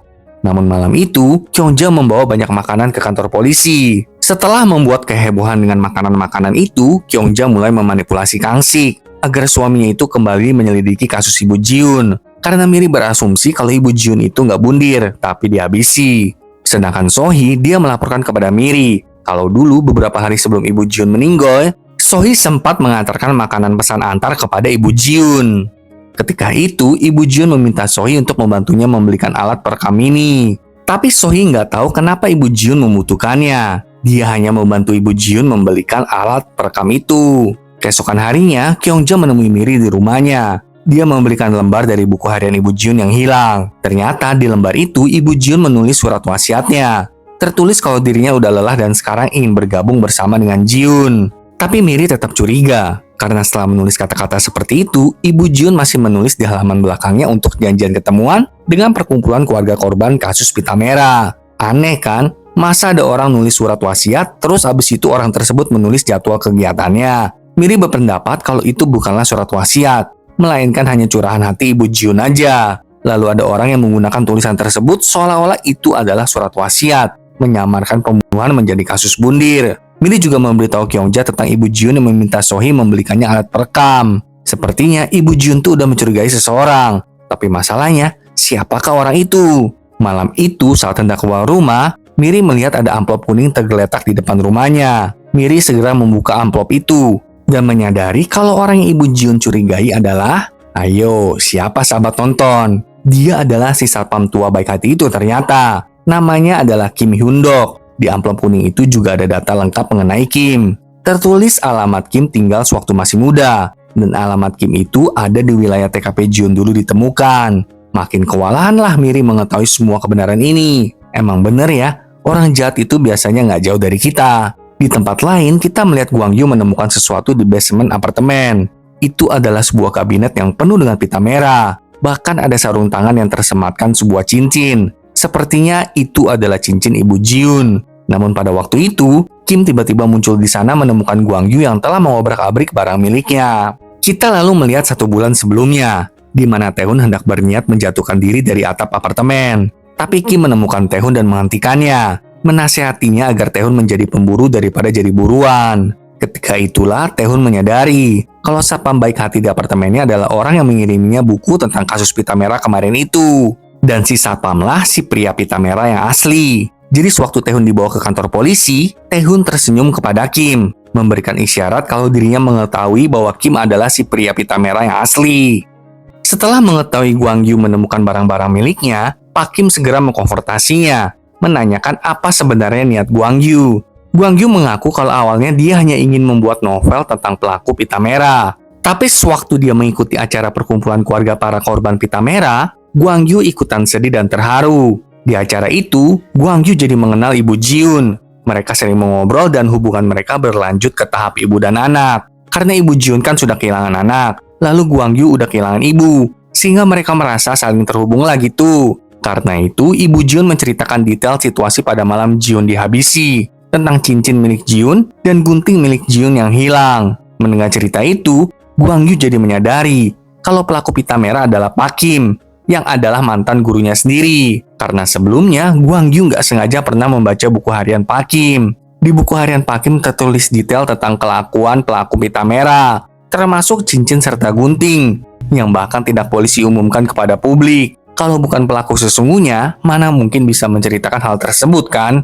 Nah, buku harian Pak Kim itulah yang akhirnya dikirimkan ke Taehoon. Kemudian suatu hari, Ibu Jiun mengatakan kalau dirinya mencurigai seseorang di apartemennya, lalu meminta Gwang Yu untuk datang ke apartemen Ibu Jiun jika terjadi sesuatu dengannya. Tapi Gwang Yu nggak sangka kalau Ibu Jiun akan dihabisi. Dia juga nggak tahu kalau ada Pak Kim di apartemen tersebut, sampai akhirnya Ibu Jiun beneran kehilangan nyawanya. Ketika itulah Gwang Yu melihat mantan gurunya bekerja sebagai satpam di apartemen itu. Karena kematian Ibu Jiun ini, Gwang Yu berjanji akan menangkap pelaku pita merah dengan tangannya sendiri. Mendengar cerita Gwang Yu, Pak Kim segera mengambil tali dan menghajar Gwang Yu. Gwang Yu mencoba untuk melawan, tapi dia terkalahkan juga. Gwang Yu akhirnya dikurung di basement tersebut. Sebagai informasi, Pak Kim ini dulu sewaktu muda adalah pasukan khusus ya sahabat tonton. Keesokan paginya, Miri ditelepon oleh nomor tidak dikenal. Tentu saja itu adalah Pak Kim. Pak Kim menyadari kalau sekarang Miri udah tahu siapa dirinya, dan mengatakan kalau sekarang Pak Kim sedang menyandra Hyunji, yang adalah putri Miri. Jika Miri mau menyelamatkan Hyunji, Miri harus datang sendiri ke tempat bersejarah mereka. Itu adalah rumah sakit terbengkalai. Kita lalu dibawa ke 7 jam sebelumnya, di mana Miri menceritakan kepada ketiga sahabatnya kalau Pak Kim adalah pelaku pita merah. Setelah itu, Miri pergi ke kantor satpam untuk mencari Pak Kim. Tapi satpam di sana mengatakan kalau Pak Kim sudah resign dan bahkan tidak pamit dengan mereka. Bahkan Gwang Yu pun nggak bisa dihubungi. Mendengar itu, Miri segera pergi ke unit apartemen Gwang Yu, tapi tidak ada jawaban. Hal ini membuat Miri semakin curiga. Kemudian, Miri ditemani Sohee mencari alat perekam Ibu Jiun di kotak barang peninggalan Ibu Jiun. Lalu dengan curiga merobek boneka yang ada di sana. Dan bener aja, Miri akhirnya menemukan alat perekam itu. Tapi Sohee harus segera pergi ke rumah sakit karena anaknya akhirnya mendapatkan donor jantung. Setelah Sohee pergi, Miri segera mendengarkan isi dari alat perekam. Lalu menemukan kalau Ibu Jiun memang sedang berbicara dengan Pak Kim pada malam Ibu Jiun kehilangan nyawanya. Pada malam itu di apartemen Ibu Jiun udah memasang perekam pada boneka miliknya. agar dapat menjadi barang bukti ketika Pak Kim mengakui semua perbuatannya. Ketika itulah Ibu Jiun mengkonfrontasi Pak Kim secara langsung. Ibu Jiun meminta Pak Kim menjelaskan tentang gunting milik Pak Kim yang mirip sekali dengan gunting Jiun yang hilang. Ibu Jiun juga sudah menyelidiki kalau selagi muda, Pak Kim tinggal di daerah waduk tempat tubuh Jiun ditemukan. Karena merasa sudah terbongkar, Pak Kim dengan lantangnya menceritakan kalau memang benar dia yang menghabisi Jiun. Bahkan dengan tanpa perasaan, Pak Kim menjelaskan secara detail bagaimana caranya dia menghabisi Jiun. Hal ini tentu membuat Ibu Jiun merasa sakit hati, jadi dia mencoba untuk menyerang Pak Kim. Namun dengan segera, Pak Kim melumpuhkannya, membekap mulutnya dengan sapu tangan sampai Ibu Jiun pingsan.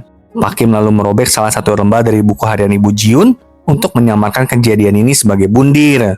Setelah itu dengan entengnya, Pak Kim melemparkan Ibu Jiun dari balkon apartemen, membuat seolah-olah Ibu Jiun beneran bundir.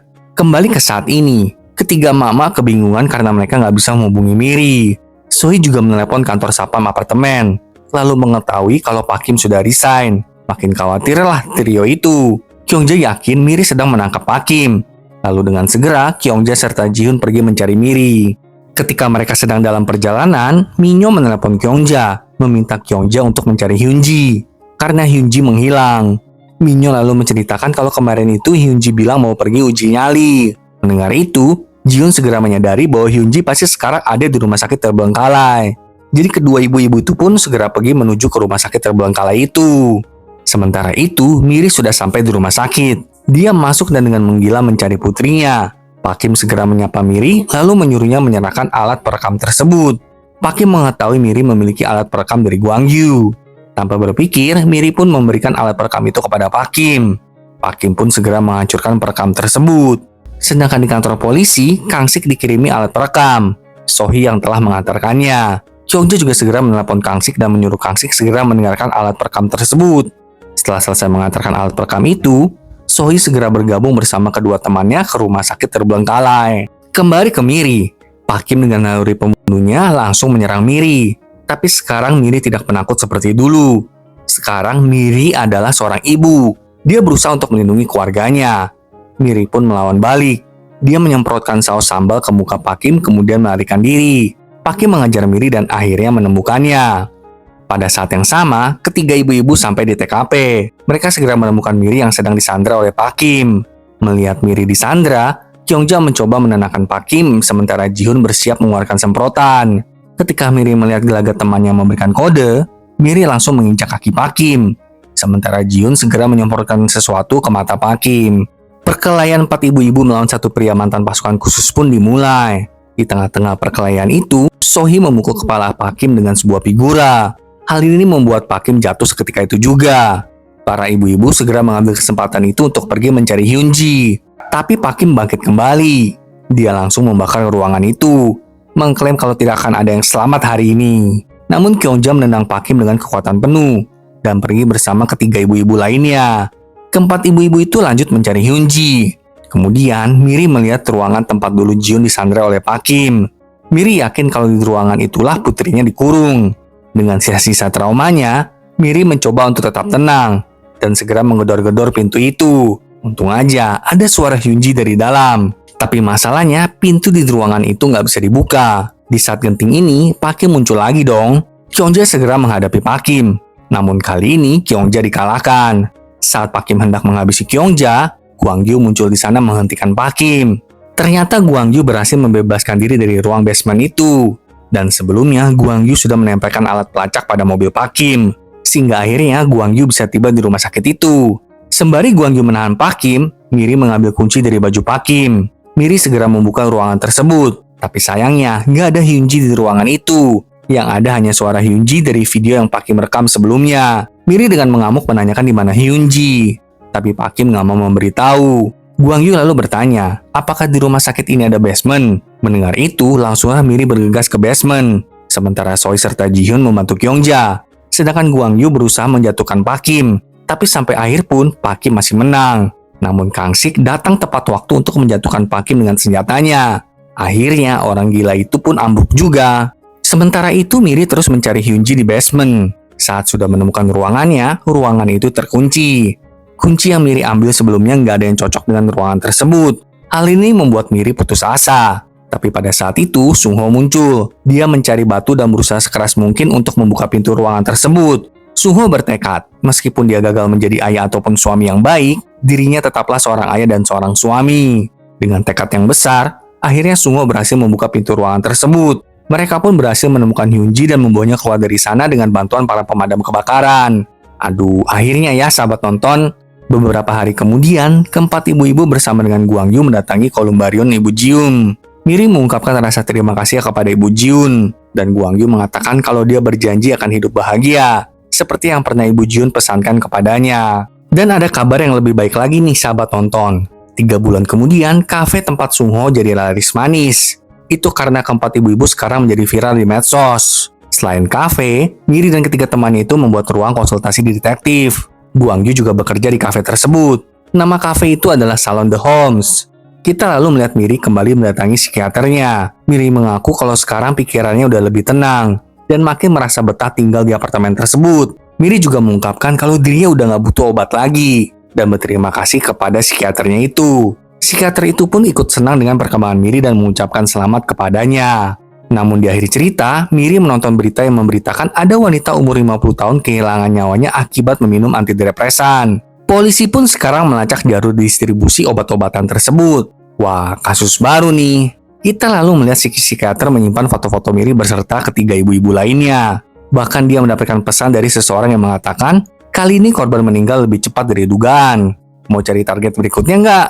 Wah, banyak orang gila ternyata di sekitar kita. Dongjin, kamu ternyata juga jahat toh. Kemudian di kafe, para ibu-ibu kedatangan seorang wanita. Itu adalah Ibu Choi, si kasus pertama yang menyandera semua orang di Toserba. Masih ingat nggak sahabat nonton? Ibu Choi sekarang sudah bebas. Dan meskipun udah nggak punya suami, tapi dia punya banyak uang. Kali ini, kelima mama itu bergabung untuk menyelidiki kasus pembunuhan akibat narkoba jenis terbaru. Dan Gwang Yu membantu mereka menjelaskan kasus tersebut.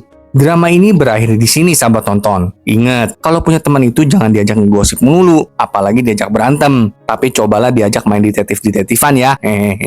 Terima kasih udah nonton bareng teman nonton kamu. Dan sampai jumpa di drama lainnya ya sahabat nonton.